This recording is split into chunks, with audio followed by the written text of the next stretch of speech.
Karl marks 209వ జయంతి సందర్భంగా CPM జిల్లా కార్యాలయంలో ఆయన చిత్రపటానికి జిల్లా కార్యదర్శి మిల్కోరి వాసుదేవరెడ్డి నివాళులర్పించారు. ఈ సందర్భంగా ఆయన మాట్లాడుతూ, ప్రపంచ కార్మిక వర్గానికి మార్క్స్ ఒక దిక్సూచి అని పెట్టుబడిదారీ దోపిడీని అంతం చేసేందుకు ఆయన అందించిన పెట్టుబడి గ్రంథం గొప్ప ఆయుధమని కొనియాడారు.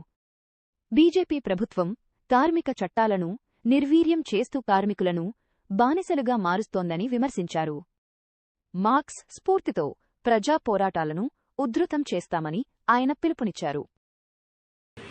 దాస్ క్యాపిటల్ గ్రంథాన్ని ప్రపంచ మానవాళికి, ముఖ్యంగా కార్మిక వర్గానికి ఒక ఆయుధాన్ని ఇచ్చింది.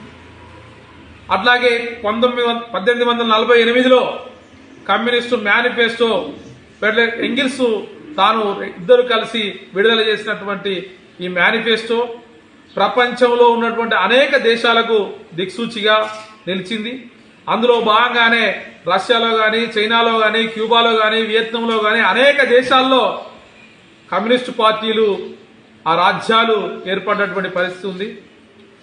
మిగులు కార్మికుల శ్రమ నుండి మిగులు ఎలా వస్తుందో, అదనపు విలువ ఎలా వస్తుందో సాధారణంగా కార్మిక వర్గానికి, అట్టడుగు వర్గ ప్రజలకు అందించినటువంటి చరిత్రకారుడు, అట్లాగే గొప్ప మార్గదర్శకుడు కారల్ మార్క్స్ అని చెప్పక తప్పదు.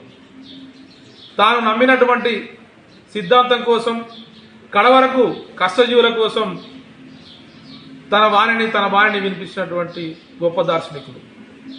వారి ఆశయ సాధనలో వారు చెప్పినటువంటి విధంగా భారతదేశంలో విప్లవం సాధించడం కోసం సిపిఎం పార్టీ పనిచేస్తూ ఉంది.